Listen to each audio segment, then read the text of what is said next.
तर आज सायंकाळच्या जेवणाला बनवू पुन्हा एक रेसिपी. यासाठी मी घेतलं आहे आधी एक भांडा, त्यामध्ये घातलं तेल.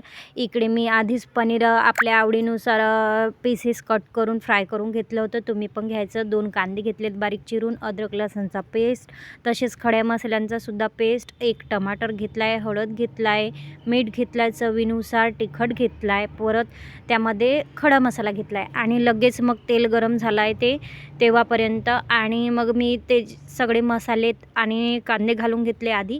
त्यांना छान फिरवत पलटवत राहायचं आणि छान भाजून घ्यायचे. त्यानंतर लगेच टमाटर घालून घ्यायचे बरं. आणि मग ते घालून झाले की त्यामध्ये जे आपण मसाले काढून ठेवलेत ना ते घालून घ्यायचे. ते घालून झाले की त्यांना छान मिक्स करत राहायचं. आणि जर आपल्याला वाटतंय ती बुडी लागतंय जरा पाणी घालायचं जरा. आणि मी जसे बघा हे पनीर कसे थोडे हाताने पेचून घेता हा ना चेपून, तर तसं तुम्ही पण करायचं. याच्याने काय होते की मसाला आतमध्ये जातं आणि ते चविष्ट लागतात खायला, एकदम मस्त लागतात. तुम्ही पण ट्राय करा एकदा नक्की ही रेसिपी. आणि आवडलं तर नक्की मला नेक्स्ट रेसिपी काय करायची तुम्ही सांगा.